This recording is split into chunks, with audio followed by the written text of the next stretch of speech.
loves, welcome, and if you're new here, welcome. My name is Kenny and I really hope you come along on this journey with me. So today I'll be talking about my coming out story to my traditional Asian parents.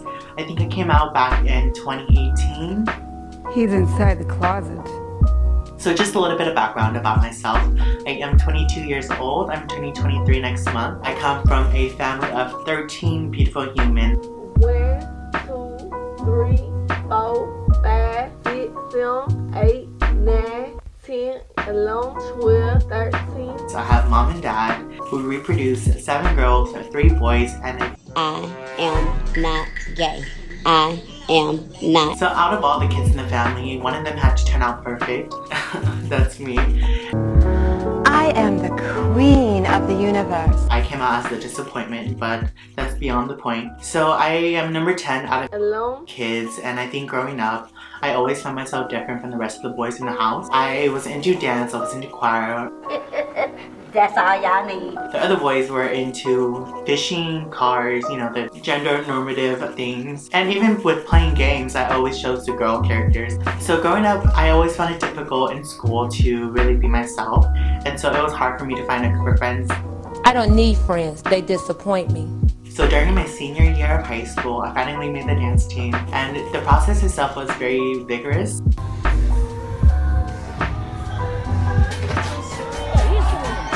Within the dance team, there are a lot of practices in which you get really close with the dancers. I became really close with these 2 girls. I started watching these coming out videos, which really helped me understand who I was and just started accepting myself. And so when senior year ended, right before I left for college, I told these 2 girls, I'm about to tell you something that you just might not like. And guess what?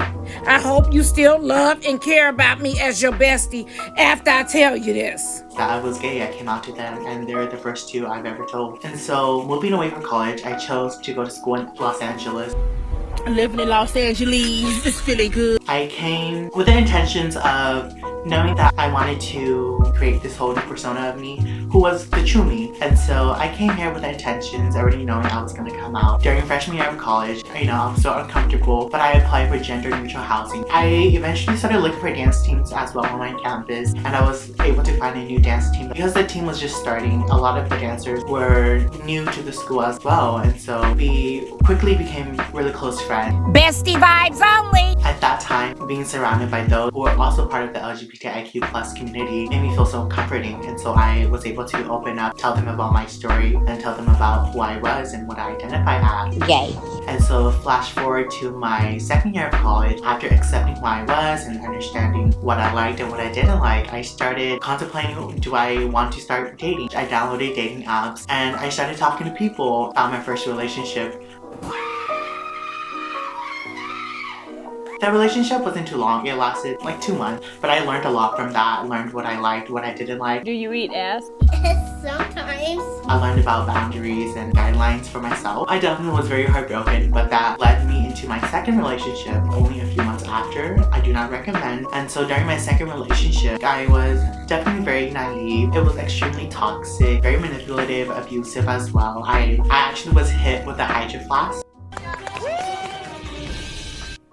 Wait a damn minute. I mean, that's just one of the stories, but I think that's for another story time. So 2 months into my second relationship, my significant other at the time kind of threatened me that he was going to break up with me if I didn't post him. That should have been a major red flag already, but you know, I was being naive. I hate boys, but I hate boys still.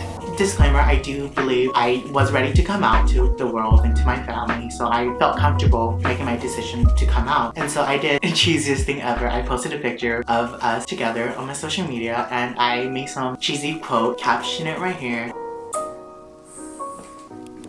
It's super cheesy, I know, disgusting. And then I texted my sisters and my brothers separately. And so when I texted my sisters, I told them not only was I Gay. but I told them I had a boyfriend I was dating. And not to my surprise, I had no doubt, all my sisters were super supportive, and they gave me a lot of words of encouragement. They told me they had my back no matter what, they loved me no matter what, all 7 sisters. I was very nervous to text my brothers to tell them about the news, but I had enough confidence in myself. So as I texted my brothers separately, all three of them. To my surprise, they were all super supportive. Coming from such a traditional background, a lot of the boys in my family threw around a lot of homophobic slurs. Just walk outside. You're a faggot. Or stay inside. And so growing up, my general idea of being gay was a sin, it was bad, it was not okay to be. Knowing that I had support from my 10 siblings made me feel more comfortable and more confident to come out to my parents as well. And so my sister, they called me and were like, you need to tell mom and dad before they hear it from someone else from a different source because you posted it online. It's better if you tell them yourself rather than hearing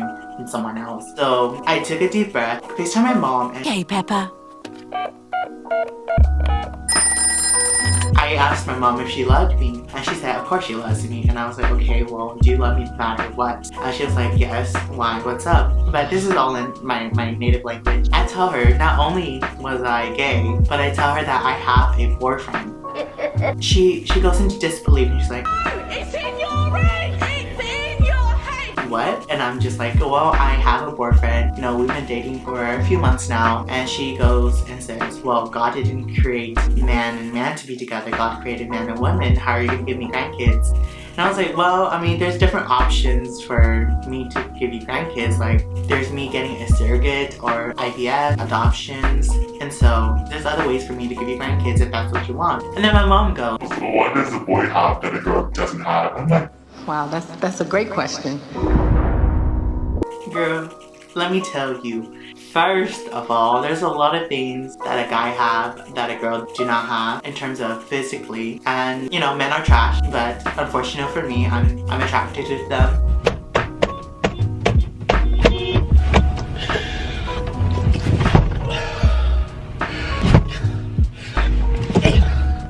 I can give you the details if you want, but I don't think it'll be appropriate for this conversation.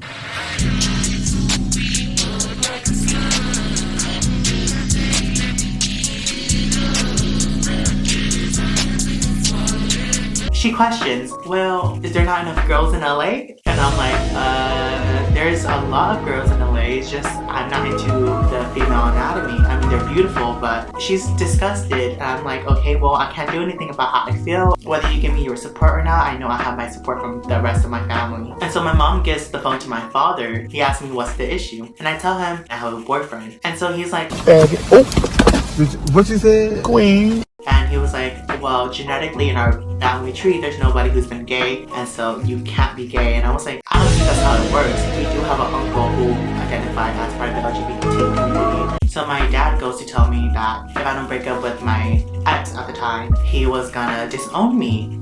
And I was like, okay. And what do you want me to do about that? And my dad just starts crying out of nowhere, and he's just bawling and just telling me how much he's like so upset and how are we gonna face our relatives. And I was like, I don't care what they think, because at the end of the day, I'm living my life and I'm just gonna live it unapologetically. Why are y'all so negative? Y'all are some negative ass people. The call was just terminated. I think at the time, my mindset was already set that whatever the outcome was, I knew that I was already on my own, and I knew that I had the support of my 10 siblings. Period! Period! And I think what stuck with me was that one of my sisters told me, they love me no matter what. Our parents is still our parents. We should love them no matter what. If they don't accept me for who I am, then them. That's just how they feel, but I shouldn't change my life because of what they want. I was gonna be myself and be happy with who I was. I love myself. Even though I look like a burnt chicken nugget, I still love myself. After the phone call, me and my parents, we haven't talked in like a few months. And wait a long periodically time. I eventually decided to go home for my sister's birthday. And my parents, they treated me like the same Kenny they've always had. After coming out, I became more flamboyant and I'm comfortable. I'm sitting back pretty and waiting. And so I think as long as they didn't see it, they just didn't acknowledge it. And being part of the LGBTIQ plus community, it's a scary place. There's so much hate going on. And so I think my parents love me even more and worry about me even more. My mom calls me weekly, tells me how much she loves me. I ain't gonna never stop loving you, bitch. She even texts me now. And I think that's very rare in the Asian community for a parent to vocalize that they love you. And I really appreciate my mom reaching out to me all the time, telling me to stay safe. She loves me, how much she misses me, how much she wants me to come home. And then with my dad, he shows love quite differently. I don't have an explanation for you. and you may not get one. Every time I go home, he washes my car for me, he cleans it for me. Love language is acts of service. And I remember when the start of the pandemic happened. Coronavirus! He sent me a care package with toilet papers and non-perishable food. Breakfast! That's when I realized, like, no matter what life takes us, my relationship with my parents, I'm always gonna be the baby boy. I think they came to a realization that life is too short to be upset over something so small. Trouble don't last always, bitch. Better enjoy life now for it's too late. And me identifying as being gay is just a small part of me. There's so much more to me than just that label. I think what concerned me the most was that despite all the accomplishments that I've made throughout my life and all the milestones I've gotten, they, as in my parents, all they've seen is the fact that I'm gay. And I think their mindset is definitely outdated. I'm falling and I can't get up. My parents, they're working on understanding me as a person rather than what I am attracted to sexually. They're definitely proud of me. Coming out is not an easy task to do, but just know that never let anyone dictate your life or pressure you to coming out. Remember, only you can do it for yourself. Whenever you feel comfortable, do it. Just know that there is a world, a community, and a safe place. Bad Bitch Bestie Club! It's rooting you on and will support you 100% of the way. And just know that you're not alone and it does get better. Alright loves, thank you so much for watching my story time about coming out to my traditional Asian parents. Please like, subscribe, and comment below. Until next time.